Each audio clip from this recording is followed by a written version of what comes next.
नहमदुहु व नुसल्ली अला रसूलिहिन नबिय्यिल करीमिल अमीन। अम्मा बाद फ़ाऊज़ु बिल्लाहिस समीइल अलीम मिनश शैतानिर रजीम। बिस्मिल्लाहिर रहमानिर रहीम।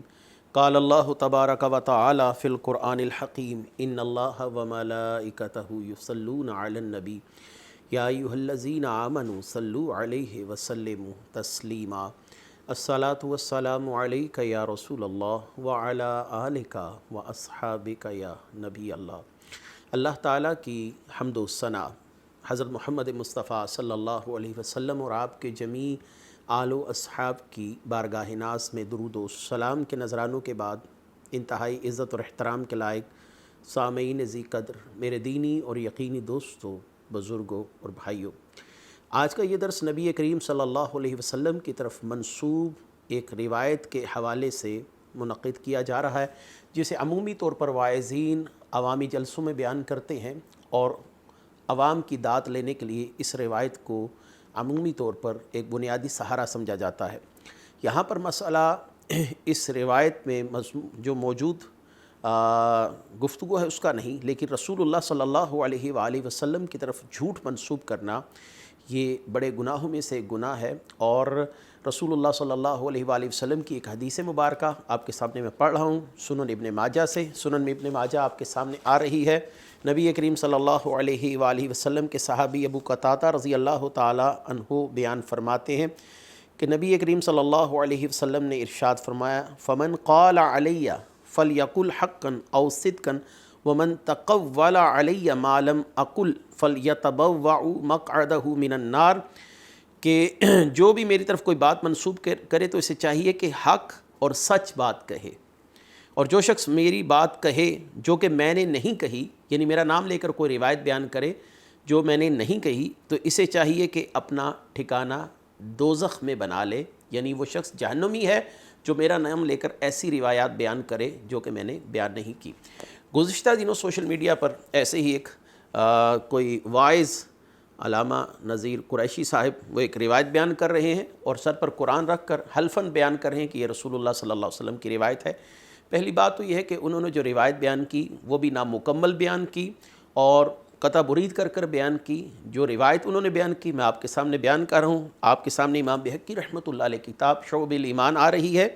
मौला अली करमल्लाहु वजहुल करीम के हवाले से ये रिवायत मौजूद है। क़ाल रसूलुल्लाह सल्लल्लाहु अलैहि वसल्लम मन लम यअरिफ़ हक़्क़ इतरती वल अंसार वल अरबी फ़हुव लिइहदा सलासिन इम्मा मुनाफ़िकुन व इम्मा लिज़नियतिन व इम्मा इम्रउन हमलत बिही उम्मुहु लिग़ैरि तुहरिन। मौला अली करमल्लाहु वजहुल करीम फरमाते हैं, नबी करीम सल्लल्लाहु अलैहि वसल्लम ने इरशाद फरमाया, जो शख्स मेरे अहले बैत और अंसार और अरब का हक़ नहीं पहचानता तो इसमें तीन चीज़ों में से एक चीज़ पाई जाएगी, या तो वो मुनाफिक है, या वो वलिद ज़िना है, और या वो ऐसा आदमी है जिसकी माँ बग़ैर तोहर के इससे हामला हुई है। ये मुकम्मल रिवायत है। अब इन मौसूफ़ की ज़ुबानी आप ये रिवायत सुनिए जो इन्होंने नामुकम्मल पढ़ी, और उस रिवायत को एक जज्बातियत का रंग देकर लोगों में जोश व खरोश भर दिया। आप ये रिवायत सुनिए, फिर इंशाअल्लाह इसके जवाबात की तरफ आते हैं। जमदार सनारा अली होने का सबूत देना है। हुजूर ने फरमाया मेरी आल से तीन तरह के लोग बुग़्ज़ करेंगे। एक जो अपने बाप का नहीं होगा, यानी हरामी होगा।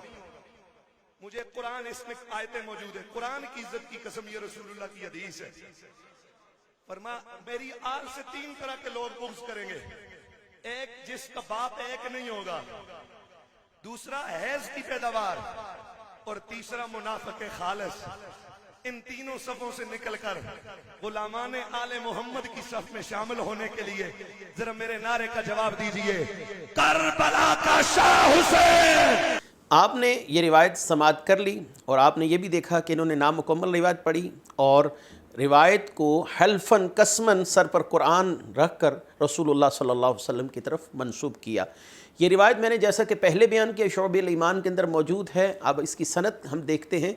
इसकी सनद में आपको मरकज़ी तौर पर एक शख्स नज़र आ रहा है जिसका नाम है ज़ैद बिन जुबैरा। ज़ैद बिन जुबैरा जो है ये अबू जबीरा अल अंसारी हैं, तो इनका नाम है ज़ैद बिन जबीरा था अबू जुबैरत अल अंसारी।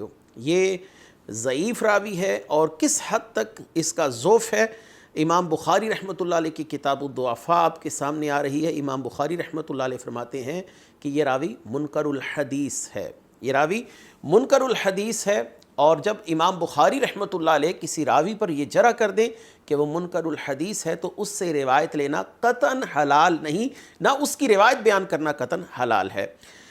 یہ امام ابن حجر عسقلانی رحمۃ اللہ علیہ کی کتاب لسان المیزان اب آپ کے سامنے آ رہی ہے۔ لسان المیزان میں امام بخاری رحمۃ اللہ علیہ کا یہ قول نقل کر رہے ہیں۔ امام ابن حجر عسقلانی فرماتے ہیں کہ امام بخاری نے فرمایا کل من قلت فیہ منکر الحدیث فلا تحل الروایۃ عنہ، کہ جس شخص کے متعلق میں کہوں کہ وہ منکر الحدیث ہے تو اس سے روایت لینا حلال ہی نہیں ہے۔ اب آتے ہیں اس کے بعد الجرح والتعدیل کی طرف۔ یہ مشہور کتاب ہے جرح و تعدیل کی، اور امام ابو حاتم کیا فرماتے ہیں؟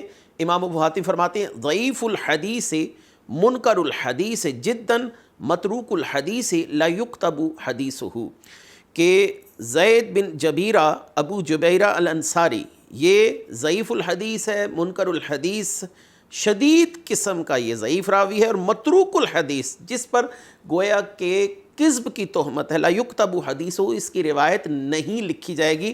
امام بخاری فرماتے ہیں اس سے روایت لینا حلال نہیں، اور امام ابو حاتم رازی رحمۃ اللہ علیہ فرماتے ہیں کہ اس شخص کی روایت لکھنا ہی جائز نہیں ہے۔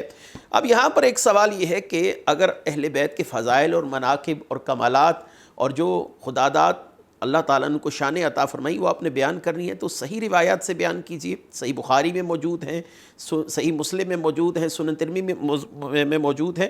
رسول اللہ صلی اللہ علیہ وسلم کا نام لے کر جھوٹ بولنے کی انسان کو کیا ضرورت ہے، اور اتنی زبردست ثقہ راویوں کے ساتھ یہ روایات صحاح ستہ میں موجود ہیں۔ اور جب اللہ تبارک و تعالی کسی ولی کے ساتھ بغض رکھنے والے کے ساتھ اعلان جنگ فرماتا ہے، یہ صحیح بخاری میں، تو اہل بیت کا مقام تو بہت بلند و بالا ہے۔ تو ہمیں صرف تحفظات یہ ہیں کہ رسول اللہ صلی اللہ علیہ وسلم کا نام لے کر جھوٹ نہ بولا جائے، اتنی شدید مجروح روایات کو قرآن سر پر رکھ کر حلفاً قسماً نہ بیان کیا جائے کہ یہ رسول اللہ صلی اللہ علیہ وسلم کی روایت ہے۔ پھر آپ نے مکمل بیان بھی نہیں کی، صرف آل کا لفظ لیا، حالانکہ وہاں پر آل کا لفظ نہیں ہے، اہل بیت کا لفظ ہے، انصار کا لفظ ہے، اور عرب کا لفظ ہے۔ من لم یعرف حق اطرتی والانصار والعربی، کہ جس نے اہل بیت، انصار اور عرب کا حق نہ پہچانا، تو یہ روایت مکمل تھی۔